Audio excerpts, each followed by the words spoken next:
السلام علیکم خواتین و حضرات، میں ہوں حسن ظفر اور یہ ہے پالیٹکس۔ اسرائیل فلسطین تنازع ایک عالمی جنگ کا پیش خیمہ۔ اسرائیل فلسطین جنگ کے حوالے سے کچھ سوالات حل طلب ہیں۔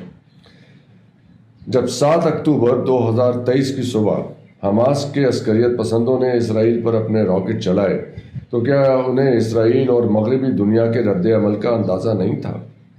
کیا انہیں اس میں کچھ شک تھا کہ امریکہ اپنے جنگی بحری جہازوں کو غزہ کا محاصرہ کرنے کے لیے اسرائیل کے ساحل پہ پہنچا دے گا اور اسرائیلی فضائیہ غزہ کے 22 لاکھ آبادی والے علاقے کو متواتر حملوں کا نشانہ بنانا شروع کر دے گی؟ اسپتالوں پہ بم گرائے جائیں گے اور خوراک اور پانی بند کر دیا جائے گا، اور اس سب کے بعد مغربی میڈیا اسرائیل کے حق میں زمین و آسمان ایک کر دے گا۔ پچھلے 2 ہفتے کے حالات و واقعات کچھ معاملات کو واضح کرتے ہیں۔ قرین قیاس ہے کہ اس جنگ کے نتیجے میں ایک نیا عالمی نظام ظاہر ہو رہا ہے۔ یہ کہنا شاید قبل از وقت ہوگا کہ یہ جنگ ایک نئے عالمی نظام کی تشکیل کے لیے ہی چھیڑی گئی ہے۔ اس بات کا اندازہ اس سے لگایا جا سکتا ہے کہ وہ ممالک جو پہلے اپنے کمیونسٹ نظریات کی بنا پہ اسلام مخالف یا مسلمان دشمن سمجھے جاتے تھے، انہوں نے حال ہی میں مسلمانوں کے ساتھ زیادہ ہمدردانہ رویے کا اظہار شروع کر دیا ہے۔ اس کی ایک اہم مثال روسی صدر ولادیمیر پوٹن کا اسی سال جون میں دربند مسجد کا دورہ ہے۔ اس دورے میں پوٹن نے قرآن پاک کی بے حرمتی کے بعد مغربی رائے کی مذمت کی۔ بعد میں اسی سال ستمبر میں پوٹن نے ماسکو میں ایک عظیم الشان مسجد کا افتتاح کیا۔ یہ سب ایک ایسے ملک میں ہوا جہاں سوویت دور میں قرآن پاک کا ایک نسخہ لے جانا بھی بہت مشکل تھا۔ اس سے بھی زیادہ حیران کن بات، کمیونسٹ ملک شمالی کوریا کے رہنما کم جونگ کی طرف سے اسرائیل کی شدید مذمت اور فلسطین کے حقوق کی حمایت ہے۔ شمالی کوریا کے سرکاری اخبار نے واضح طور پر اسرائیل کے اقدامات کو مجرمانہ کارروائی قرار دیا۔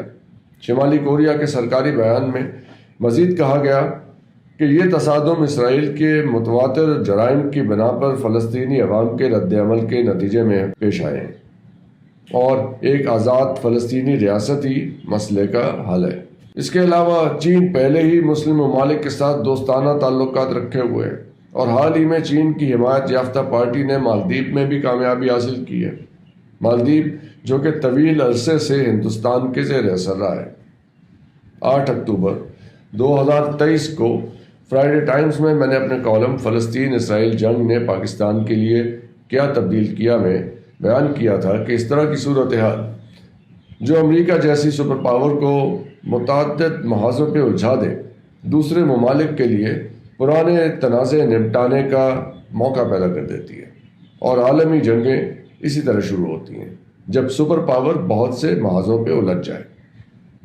گزشتہ چند سالوں میں مغربی میڈیا روس کے عزائم کے بارے میں گہری بحث میں مصروف رہا ہے، خاص طور پر 1991 میں سرد جنگ کے خاتمے کے بعد۔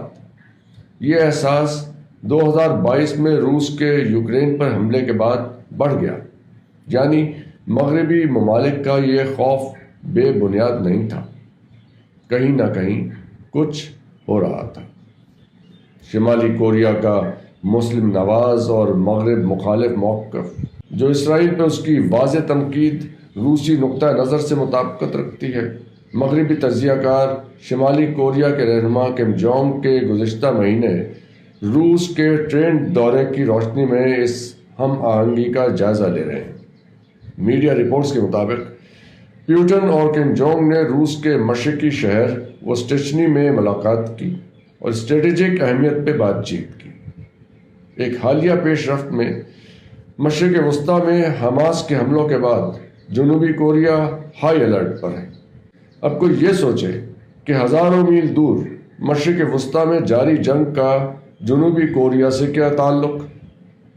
ایک ممکنہ وجہ یہ ہے کہ جنوبی کوریا نے حماس کے اسرائیل پہ حملے کی مذمت کی ہے، جبکہ شمالی کوریا نے اسرائیل کی مذمت کی ہے۔ اس سے یہ واضح ہوتا ہے کہ دنیا 2 بلاکس میں بٹ رہی ہے، اسرائیل نواز یا اسرائیل مخالف، مغرب نواز یا مغرب مخالف۔ نئے اتحادات تشکیل پا رہے ہیں اور ایک نیا عالمی نظام برپا ہو رہا ہے۔ تاہم امریکہ نے روس اور چین کی جانب سے امریکی بالادستی کو چیلنج کرنے کی کوششوں میں کی جانے والی سفارتی اور فوجی چالوں کو کمتر اور لا یعنی دکھانے کی کوشش کی ہے، جو کہ یقیناً مغرب اور امریکہ کی میڈیا اسٹریٹجی کا حصہ ہے۔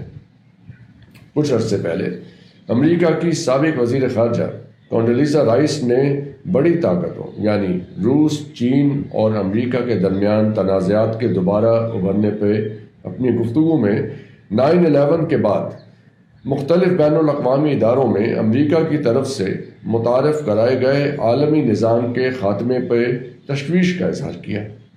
سر جنگ کے بعد کے دور میں گلوبلائزیشن امریکی بالادستی کی علامت بن گئی تھی۔ کونڈولیزا رائس نے اس بات پہ بھی افسوس کا اظہار کیا کہ حالیہ برسوں میں روس نے اس نظام کو نقصان پہنچایا ہے، اور اس تناظر میں وہ روس کو ایک تخریبی طاقت قرار دیتی ہیں جس نے امریکہ کے محنت سے کمائے گئے گلوبلائزیشن نظام کو زد پہنچائی ہے۔ اس ساری گفتگو میں روسی اور چینی رہنماؤں کے بارے میں ان کا لہجہ واضح طور پہ مایوس کن ہے۔ روسی صدر اور ان کے قریبی ساتھیوں پر تنقید میں ان کے الفاظ کا انتخاب واضح طور پہ توہین آمیز ہے۔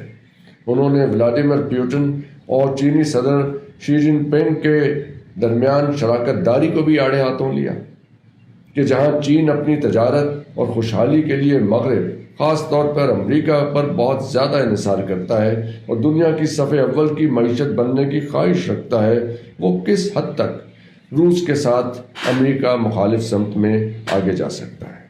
چین کے بارے میں کونڈولیزا رائس کا اندازہ مشرق وسطیٰ کی موجودہ صورتحال پہ چین کے رد عمل سے بھی واضح ہے، کم از کم فی الحال کے لیے۔ اسی طرح سعودی عرب کے ولی عہد محمد بن سلمان عرف MBS اپنے ویژن 2030 پر پوری تندہی سے عمل پیرا ہیں۔ اسے مد نظر رکھتے ہوئے MBS نے اسرائیل کے ساتھ تعلقات کو بہتر بنانے پر آمادگی ظاہر کی تھی۔ ان کا ڈریم سٹی نیوم بحیرہ احمر پر اسرائیل کے قریب واقع ہے، تاہم ایسا لگتا ہے کہ ایک ہی جھٹکے نے بہت سے منصوبوں اور شاید بہت سے خوابوں کو گزن پہنچائی ہے۔